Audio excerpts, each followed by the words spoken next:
لعنت ہو ایسی تعلیم پر جس تعلیم سے حضرات صحابہ کرام رضوان اللہ علیہم اجمعین جیسے افراد تیار نہ ہو۔ جو جاہل جپٹ مشرک ملحد مردود ہے ان کے سامنے آپ لجاتے ہو، ان کے سامنے ڈرتے ہو، ان کو اس لیے چھوڑتے ہو تاکہ تم زندہ رہ سکو، تمہاری جمعیت رہے، تمہارا دارالعلوم رہے، تمہارے مدرسے رہیں۔ خاک ہو ایسے اداروں پر۔ کنتم خیر امت اخرجت للناس تأمرون بالمعروف وتنہون عن المنکر وتؤمنون باللہ۔ تم بہترین امت بنائے گئے ہو فخر کے لیے نہیں، شیخی کے لیے نہیں، اپنی عزت کے مظاہرے کے لیے نہیں۔ اخرجت للناس، تم بہترین امت ہو چونکہ تمہیں تمام انسانوں کے لیے برپا کیا گیا ہے۔ اگر تم تمام انسانوں کے درمیان دعوت کا کام کر رہے ہو، اسلام کا تعارف کرا رہے ہو تو تم بہترین امت ہو، اور اگر اسلام کو اپنے گھر میں رکھ رہے ہو اور غیروں کو نہیں بتا رہے ہو تو تم بدترین امت ہو۔ اور تمہارا کام کیا ہے؟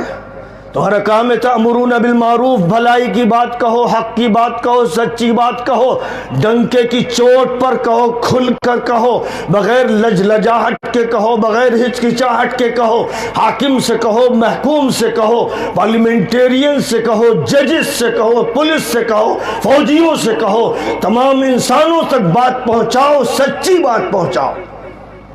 جس دن تم یہ کام کرو گے سب بیدار ہو جائیں گے۔ مجھ سے کہا گیا کہ تعلیمی بیداری پر بات کیجئے۔ ہمارے رسول پاک علیہ السلام نے جو تعلیم دی وہ یہ ہے۔ اب اگر تعلیمی بیداری یہاں سے نہیں شروع ہو رہی ہے، لعنت ہو ایسی تعلیم پر، لعنت ہو ایسی تعلیم پر جس تعلیم سے حضرات صحابہ کرام رضوان اللہ علیہم اجمعین جیسے افراد تیار نہ ہو، ابو بکر و عمر و عثمان و علی جیسے افراد تیار نہ ہو، ابو عبیدہ جیسے افراد، خالد بن ولید جیسے افراد، سعد بن ابی وقاص جیسے افراد جنہوں نے اس وقت کی سپر پاور رومن امپائر کا بھی خاتمہ کیا اور پرشین امپائر کا بھی خاتمہ کیا، پوری دنیا کو تہذیب عطا کی، علم عطا کیا، ادب عطا کیا، اخلاق عطا کیے۔ وہ جب تک ان صحابہ کرام کے نقش قدم پر چلنے والے افراد کسی قوم میں پیدا نہیں ہوں گے، ایسی قوم مردود ہوگی، ذلیل ہوگی، شدر ہوگی، بے حیثیت ہوگی، روندی جائے گی، اس کی ماب لنچنگ ہوگی، اس کی نمائندگی صفر ہوتی چلی جائے گی، یہ بے حیثیت ہوگی۔ اللہ نے صاف فرما دیا ان تنصروا اللہ ینصرکم ویثبت اقدامکم، تم اللہ کی مدد کرو یعنی اللہ کے دین کی مدد کرو گے، اللہ تمہاری مدد کرے گا، تمہارے قدم جمع دے گا۔ اور یہ نہیں کرو گے نا تو منہ میں زبان نہیں رہے گی، آنکھوں میں نور نہیں رہے گا، دل تمہارا ڈر سے دھڑکے گا اور تمہارا دماغ شرک سے معمور ہوگا۔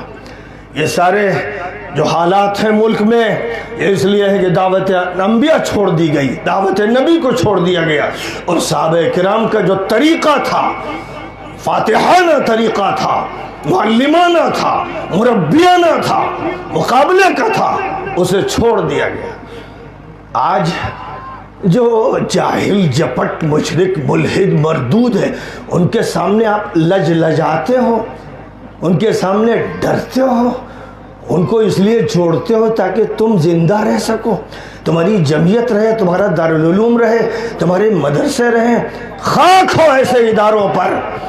اگر تم نے پوری قوت کے ساتھ وہ والا راستہ اختیار نہیں کیا جس کے بارے میں اللہ فرماتا وَلَا تَهِنُوا وَلَا تَحْزَنُوا وَأَنْتُمُ الْأَعْلَوْنَ إِن كُنتُم مُؤْمِنِينَ، فرمایا کہ کمزور مت پڑنا، بزدل مت ہونا، رنجیدہ مت ہونا، غمگین مت ہونا، تم بالا تر رہو گے، بالا دست رہو گے، بلند تر رہو گے اگر مومن رہو گے، اگر مومن۔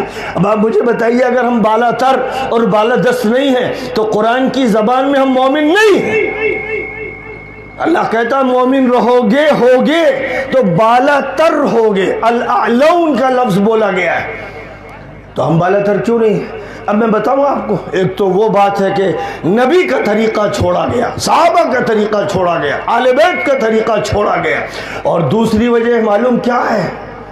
وَلَا تَنَازَعُوا فَتَفْشَلُوا وَتَذْهَبَ رِيحُكُمْ، فرمایا آپس میں جھگڑا مت کرنا۔ اللہ کہہ رہا ہے، یہ کوئی صوفی صاحب، کوئی پیر، کوئی ملا، کوئی فقیر، کوئی مفتی نہیں کہہ رہا، اللہ کہہ رہا ہے، جس کی بات قطعی ہے۔ وَلَا تَنَازَعُوا، مت جھگڑنا، فَتَفْشَلُوا، ورنہ تم پسپا ہو جاؤ گے، نامراد ہو جاؤ گے، ناکام ہو جاؤ گے، وَتَذْهَبَ رِيحُكُمْ، تمہاری ہوا اکھڑ جائے گی۔ مجھے بتائیے مسلمانوں کی ہوا ہندوستان میں اکھڑ گئی کہ نہیں؟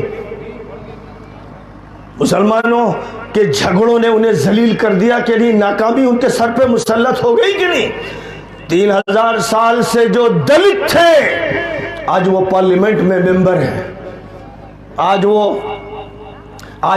جج بھی ہیں، پولیس میں ہیں، فوج میں ہیں، وکیل ہیں، ان کے بڑے بڑے ادارے ہیں، لیکن آپ کی نمائندگی بس برائے نام ہے، دکھانے کے لیے، تماشے کے لیے، جوکروں کا ڈرامہ دکھایا جاتا ہے، اس کے لیے ہے۔ تو جب اللہ کہہ رہا وَلَا تَنَازَعُوا فَتَفْشَلُوا، مت جھگڑنا ورنہ تمہاری ہوا اکھڑ جائے گی، بے حیثیت ہو جاؤ گے۔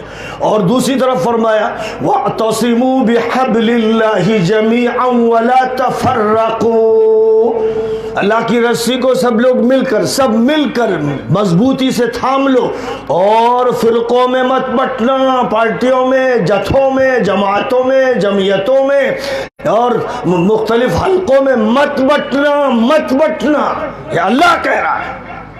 اور آپ کا گاؤں بٹا ہوا ہے، آپ کا قبیلہ بٹا ہوا ہے، آپ کی جماعت بٹی ہوئی ہے، تو پھر طے ہے، خدا کی قسم کو اللہ کی طرف سے طے ہے کہ سوائے نامرادی اور ذلت کے کچھ نہیں ملے گا۔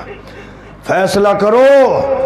جامعہ حسینیہ بڑا خوبصورت نام ہے، سب سے پہلے تو سیدنا حسین ابن علی ابن ابی طالب کی ذات ہے، جن کے بارے میں کہنے والے نے بالکل سچ کہا تھا کہ قتل حسین اصل میں مرگ یزید ہے، اسلام زندہ ہوتا ہے ہر کربلا کے بعد۔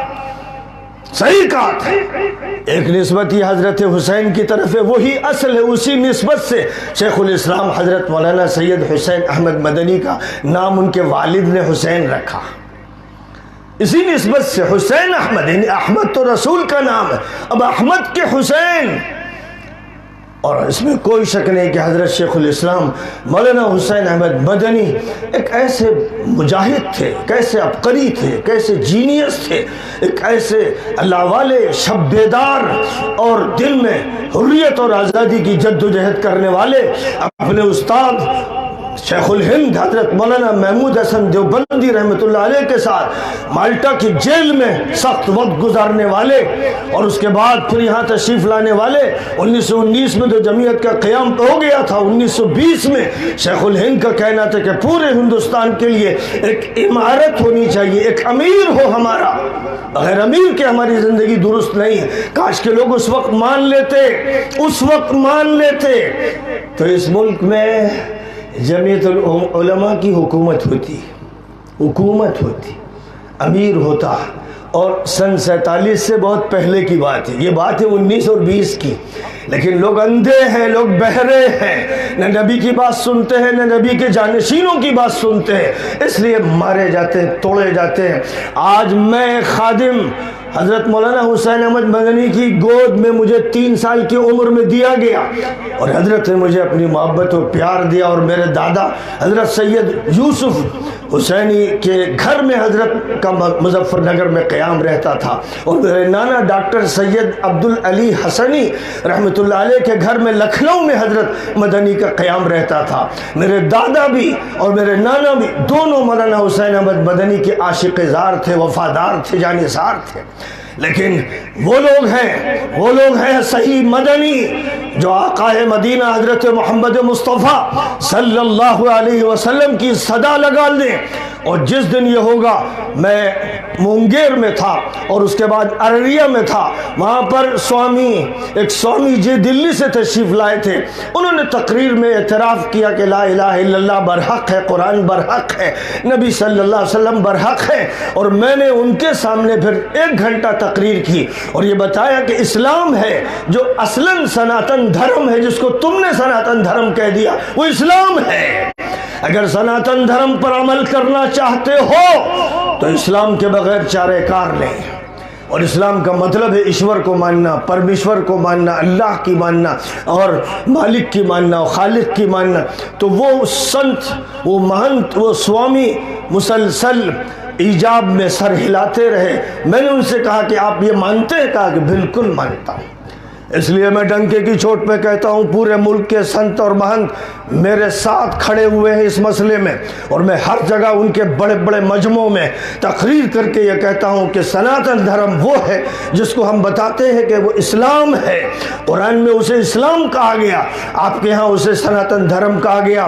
آئیے توحید پر اتفاق کیجئے اور آخری نبی حضرت محمد صلی اللہ علیہ وسلم کو ماننا ہے۔ ان سے پہلے جو بھی پیغمبر آئے، بڑا مقام تھا رام چندر جی کا، بڑا مقام تھا کرشن جی کا، بڑا مقام تھا گوتم بدھا کا، ایک مقام تھا جناب گرو نانک کا، اور اسی طرح بہت سے اللہ کے بندے گزرے، ریفارمنگ کا کام کیا، لیکن آخری پیغمبر حضرت محمد صلی اللہ علیہ وسلم ہے۔ آخری کتاب جو سب کے لیے ہے وہ قرآن ہے، آخری ڈیوائن لا اسلامی شریعت، اسلامی شریعت میں لفظ وہ بولو جو دنیا سمجھے۔ ڈیوائن لا، اللہ کا قانون، بھگوان کا قانون، بلکہ یوں کہ یہ پرمیشور کا جو قانون ہے وہ آخری کتاب قرآن میں ہے۔